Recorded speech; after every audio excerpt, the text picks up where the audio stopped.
Hello, everybody. Thank you all for joining today. Welcome to the webinar. Today, I'm going to be presenting on preparing to defend your research. We will be touching both defending your proposal and also your final dissertation during the session today. So if you have questions related to either, please feel free to drop them in the chat, and we'll do our best to answer them throughout the presentation and also at the end during the Q&A. A few things about our company, Statistic Solutions. We are a dissertation editing and consulting company. So we provide resources and consultation to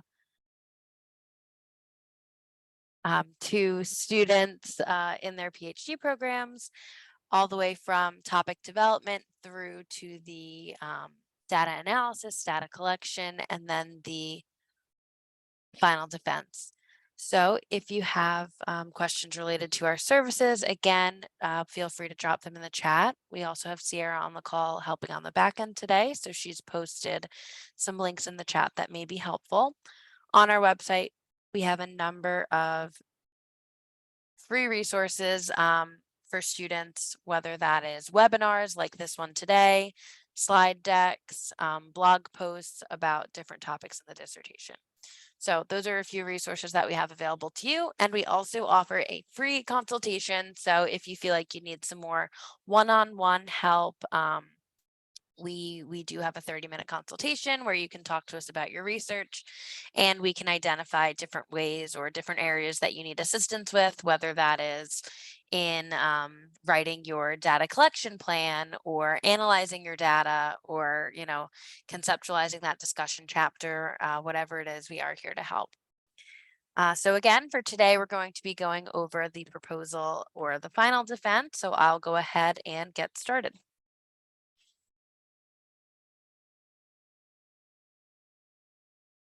So just a few general tips regarding these presentations. When you are presenting, you'll generally want to present for around 20 minutes for that initial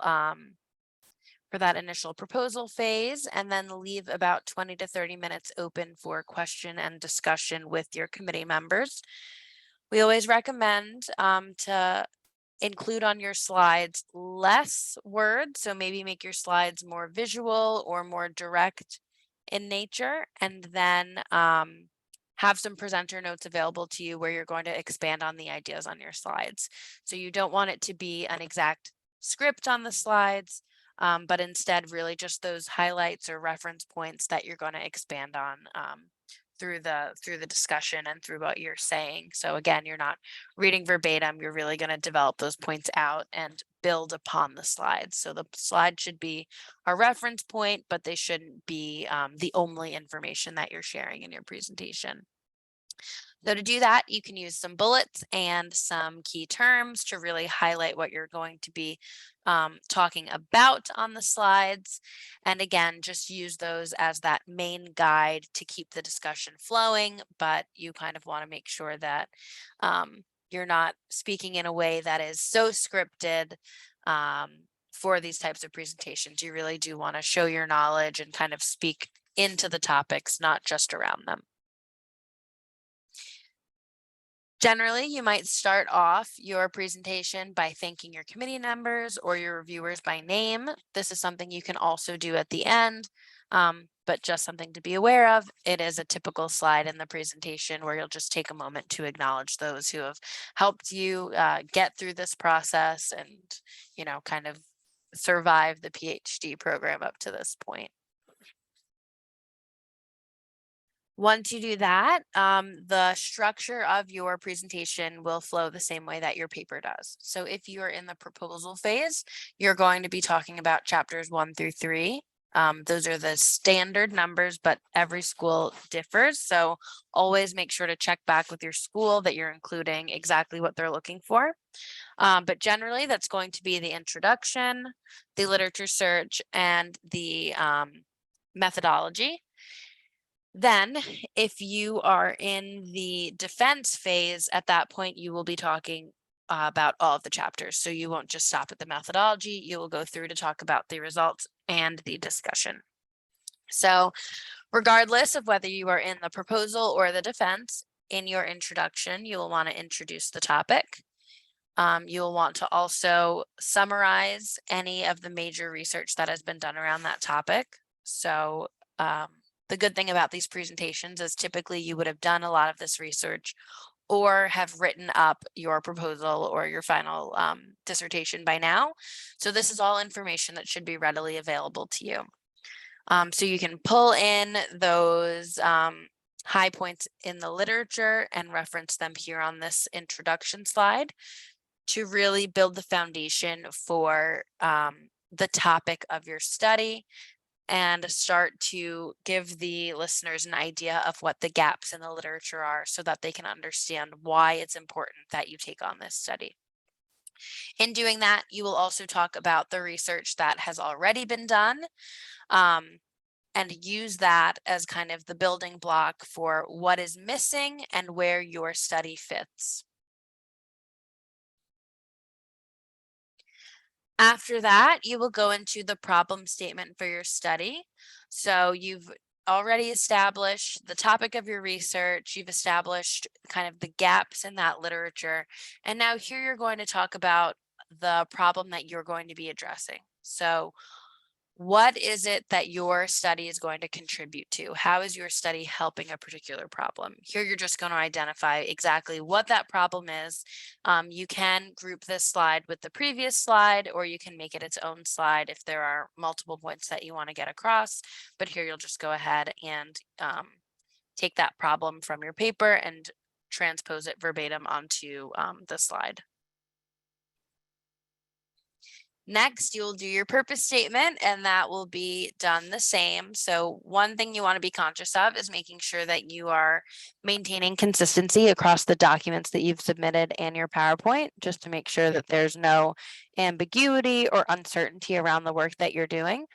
So when you are talking about your purpose statement or your research questions especially, you just want to make sure that the language is exactly the same across both.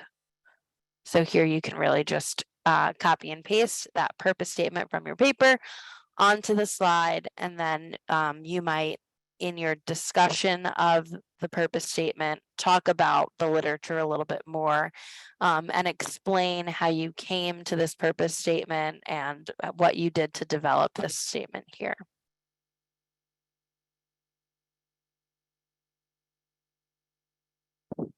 Then you can present your research questions all on one slide, or you can separate them out per slide. So you can, if you have 3 research questions, you can have those across 3 slides, or you can just present them all in one. But again, trying to maintain that consistency, use the exact same language to avoid any miscommunication about the questions that you're going to be answering for your research study.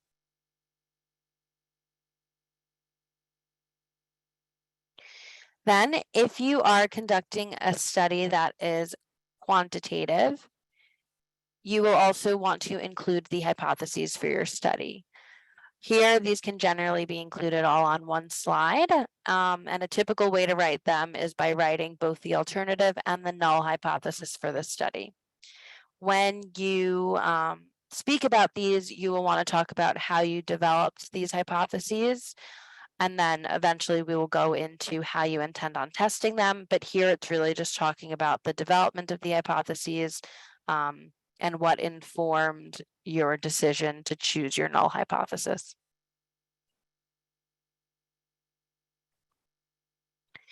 Next, you will go into your theoretical framework.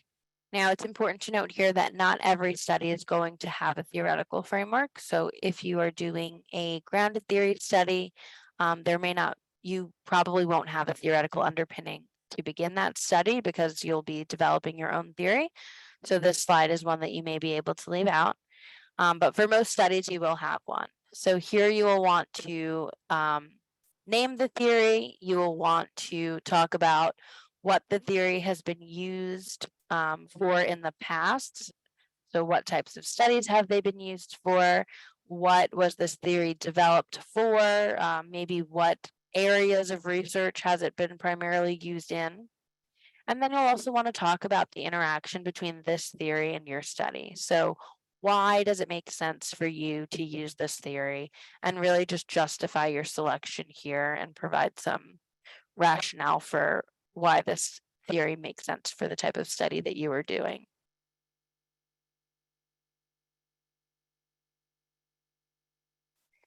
Now, once you get through that, that is really the bulk of setting up the what for your study. So what is the topic? Why is this topic important? What is the purpose of this particular study? And then once you've established that, you are going to talk about how you intend on conducting your research. So in this methodology section, you really want to be as detailed as possible. Here you're going to be talking about the type of study that you intend to do.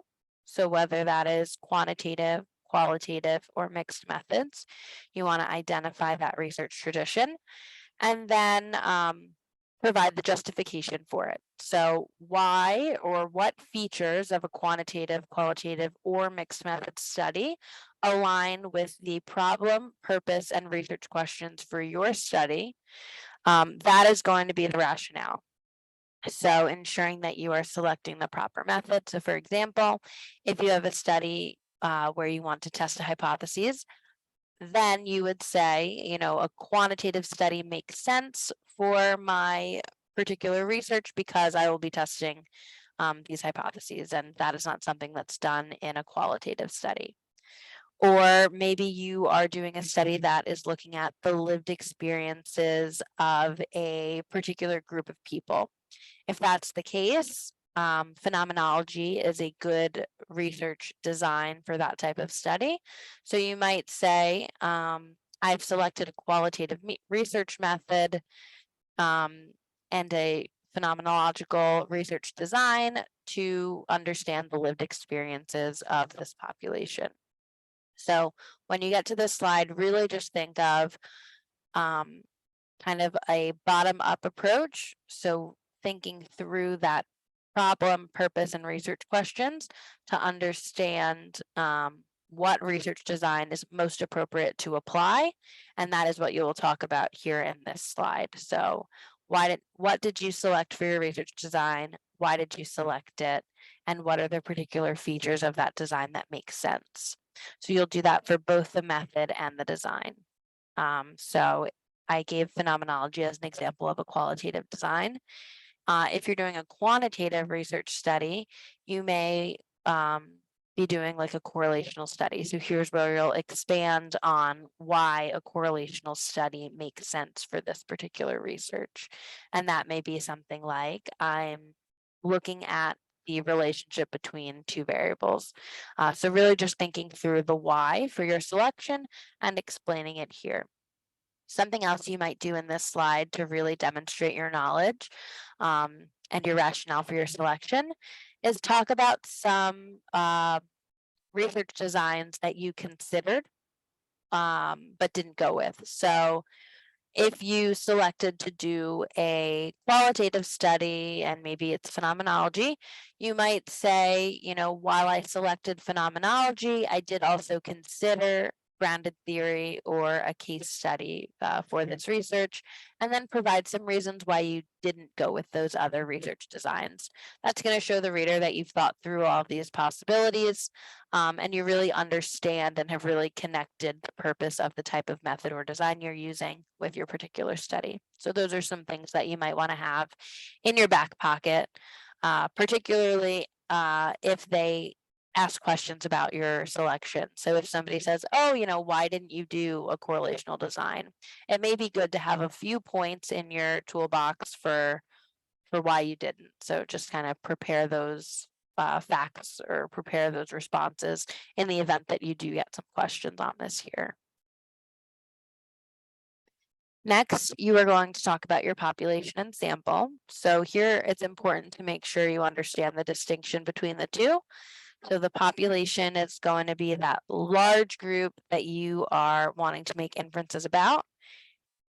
And then the sample is going to be the individuals who actually participate in your study. So you'll want to identify both here in this slide. So one example I like to give is if you are doing a study of pregnant women in Florida, pregnant women in Florida would be your population. And then the sample may be the 15 to 20 women at a local clinic who you were able to recruit into your study. So you'll want to make sure to identify and clearly show the difference between both that population and the sample.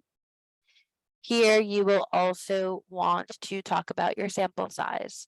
So if you are doing a quantitative study, you may conduct a power analysis to identify what the appropriate sample size is for the study. So you may present that here on this slide. If you are doing a qualitative study, your sample size will largely be dependent on data saturation and the type of design that you've selected. So you can pull in examples from literature that show the different types of sample sizes that people have used for previous studies like yours to provide rationale for who you intend to collect data from or how many people you intend to collect data from. So that relates to the proposal. Now, if you are defending your dissertation in this slide, you are going to be reporting back on who that was. So who did you collect data from, not who will you. So you'll here be explaining who that population was for your study, having already been completed, and then also for your sample, and you can provide those final figures for the sample size for your study. Next, you will go into your data collection and also the sources that you're going to be using for data in your study. So again, just like the methods, this should be a very detailed explanation in this slide here. So again, we'll split up in between quantitative and qualitative. So if your study is quantitative, here you will want to explain the exact instruments that you're going to be using for your study. So generally, I see a lot of scales, survey instruments. This is where you'll explain what those instruments are. And then if you're doing a study that's qualitative, you will want to explain how are you collecting the data. So normally in a qualitative study, the data collection might be interviews, recordings, observations, document reviews, anything that yields textual data. So here's where you'll explain what you're using for your study. In addition to explaining what the actual data sources are, you want to give a detailed description of how the data was collected.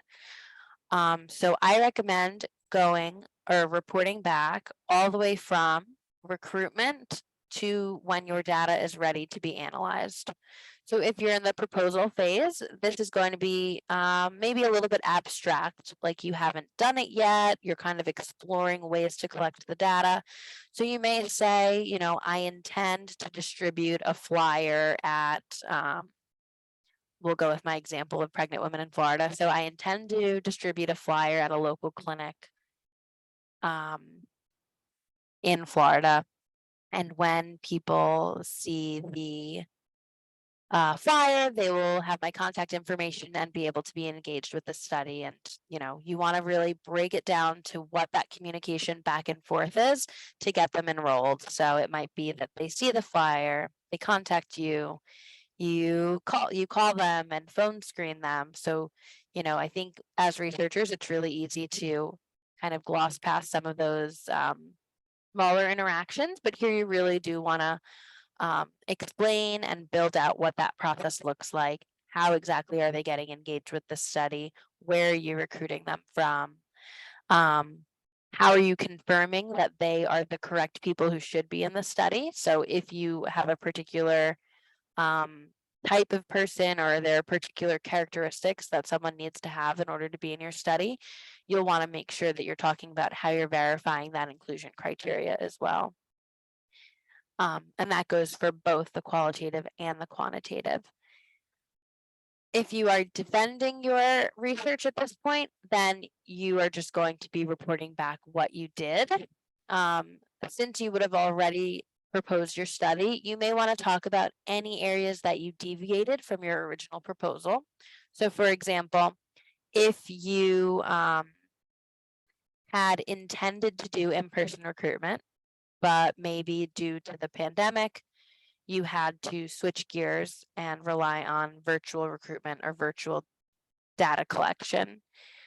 You will want to note that deviation and just explain it really here, just, provide a brief description for any areas that you may have varied from that recipe or varied from that original plan.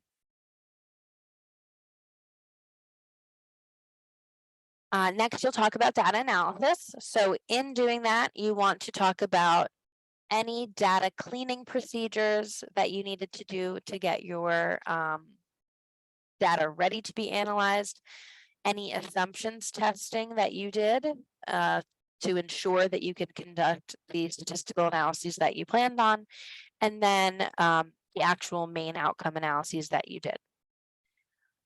That is if you were doing a quantitative study. So we'll start with quantitative for this one. If you have some type of like survey data, typically you will have all of that maybe in an Excel sheet, or maybe you had participants fill out a paper and pen survey. In terms of the steps that you want to report here, first you want to report how you're ensuring that the data that was moved from paper and pen was correctly inputted into some type of software that you use to analyze it. So that could be as simple as just making sure to explain that all the data from those surveys was inputted into Excel. Somebody compared the two to verify the responses were correctly imported, and then that data set was imported to your statistical software. So you want to name the statistical software that you're using, and then you'll go into the data cleaning procedures. So some common areas that need data cleaning are missing responses, and also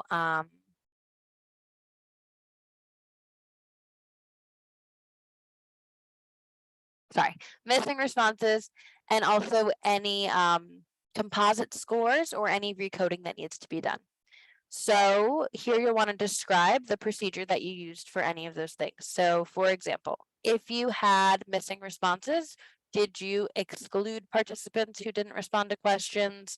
Did you maybe create mean scores for those participants? Whatever the process was for your study in order to, finally get those responses into the analysis, you'll just want to describe that. Now, as far as recoding or coming up with composite scores for variables, there may be items in your surveys that need to be combined or modified before you can analyze them. So for example, there's an instrument called the Patient Health Questionnaire, and it screens for depression. It's a 3-item survey. And in order to score that instrument, you take the sum of responses. So if you created a variable that was the sum of responses and then used that variable for analysis, you just want to make sure to note that here so that there's a very clear understanding of what variables are being included in your analysis. Then once you have discussed any data cleaning procedures that you went through, you'll also want to talk about the assumptions testing. So prior to conducting your analysis, you most likely needed to, depending on the test, ensure that it met certain criteria. So if you were doing a t-test, you would need to ensure that the data is normal and there's also homogeneity of variance. So in your assumptions testing discussion, you will want to talk about how you ensured that. So that could be that you looked at a histogram of the data to see if it was a normal distribution. It could be that you did a Shapiro-Wilks test. Whatever that is, you'll want to talk about that. And then once you've talked about that assumptions testing, then you can talk about your main outcomes analysis. So for each research question, or hypothesis, you should have a specific analytical plan for those variables.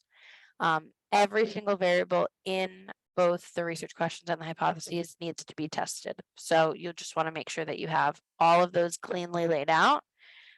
So that could look like something like for research question 1, I intend on doing a chi-square test of independence to determine the associations between X and Y. For research question 2, I will look at descriptive statistics. Whatever analysis is needed for those questions, you just want to clearly show that there is a plan for each one and each variable. Now, if your study is qualitative, you don't have to do, all this assumptions testing. You may have to do some data cleaning, but it's going to look a little bit different.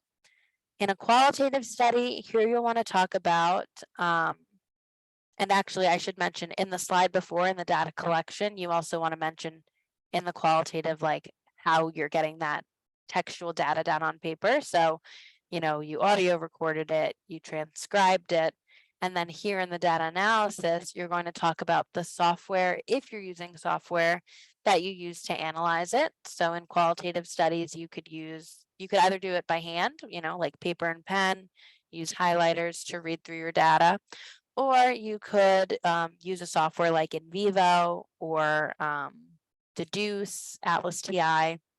We do have some blog posts on different softwares that you can use for qualitative analysis on our website. So if you have questions, check that out, or we can talk about it at the end here. But you'll want to name that software and then explain how you are going to move your data from raw transcripts to codes to categories and then to themes. If you're using a particular analytic technique like thematic analysis, you'll also want to mention that you're using that and provide citations and describe the process for what that technique is here. If you're doing a mixed method study, you will kind of do a combination of both of these things. So you're going to explain your analysis process for the quantitative pieces of your study, and then you will also explain the analysis for the qualitative pieces. So you're doing double duty for the mixed methods here. So if you're in the proposal phase, after that data analysis section, you will be done with your presentation. You'll just give a summary of the main points. So generally that's going to be the problem, the purpose, the research questions, the sample, the data collection, and then, how you plan to analyze.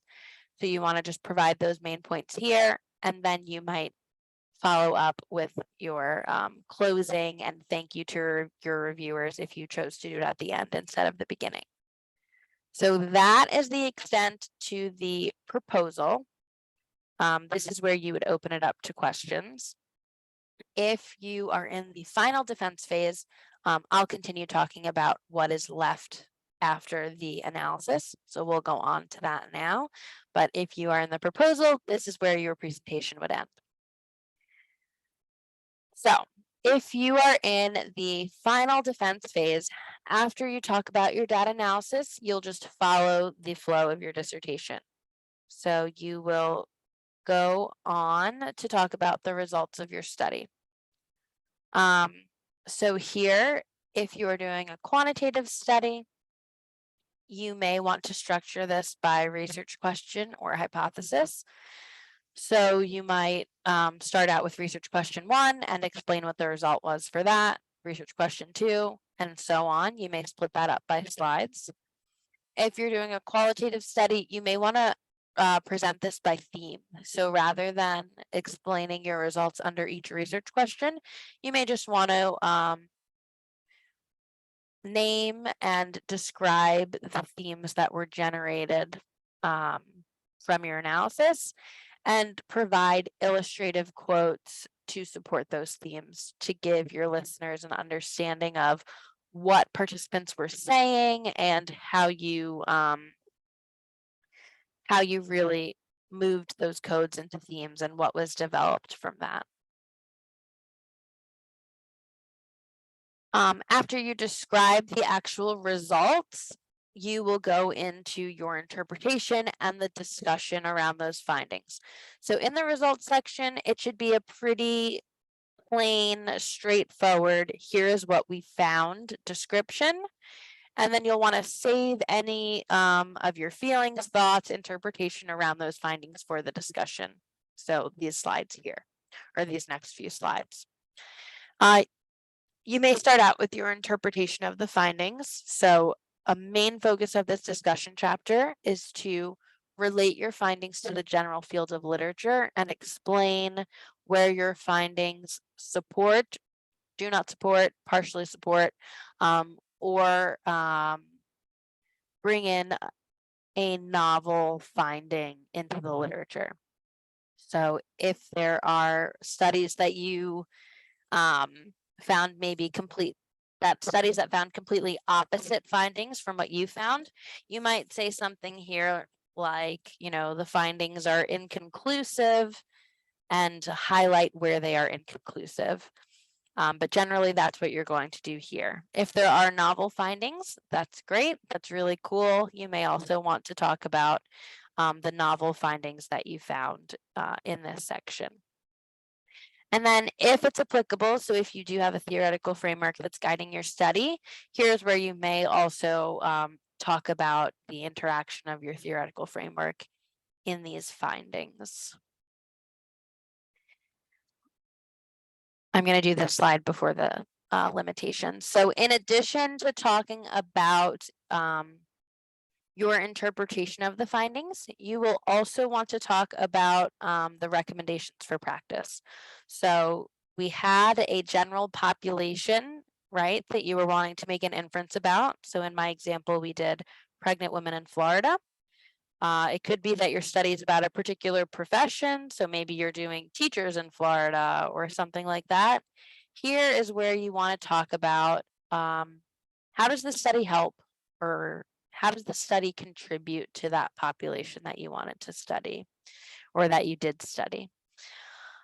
So if we are going with that pregnant women in Florida example, maybe the research was centered around pregnant women's perceptions about giving birth in Florida. And maybe your study uncovered a number of maybe areas that women felt uncomfortable, or areas that they felt were very helpful during their experience of giving birth. Here's where you'll want to expand on that and expand on how this information can be applied to that particular population or setting. So what did you learn that can help women who are giving birth in Florida? What did you learn that can help teachers maybe in a particular curriculum or a particular grade, right? Like, how can this information now be turned around and applied to the community? So that is what you will talk about here. We're going to go to this one. And then once you do that, you want to get into the limitations of your study. So these limitations can be rooted in your research design, they can be rooted in your data collection or data recruitment, or even your analysis or approach. If you are defending your study, typically you would have thought about these limitations when you were in the proposal phase and maybe anticipated some limitations. So that can be a good starting point for this slide, just really thinking through, were the limitations that I thought might happen, did they actually happen? Did they contribute to my findings? So that may be a good starting place. And then in the kind of discussion of where you found similarities or differences with previous literature, that may also be a good place to build out these limitations. So you may have found that you did a quantitative study and you found a novel finding related to maybe a risk factor for a particular outcome that you didn't expect. A next step may be for future researchers to explore that risk factor through a qualitative lens. So these limitations don't just have to be areas that you felt were weak in your study, they can also be areas that you can pivot and provide recommendations for future research. So, what are things that you did in your study that you think could be modified to improve the study? Whether that's looking at a different variable, using a different statistical test to test the variables, or even maybe just using a completely different research method. So these are things to think about in your limitations and to expand on for potential future research. And then once you have done all that, if you are defending and you didn't thank your people at the beginning, you can go ahead and thank them at the end. And then you would have concluded your presentation and you can open it up for questions. So that is the end of my presentation today. So I will open it up for questions if anybody has any. And if there are no questions, I do encourage you all to refer to the free resources on our website. They can be very helpful. There are a number of posts and slideshows related to quantitative, qualitative, and mixed method studies, and we go through each chapter in the dissertation. So if you are stuck, you know, there are resources available that can help you. So if you have questions, please put them in the chat or the Q&A, and we will start to go through them now.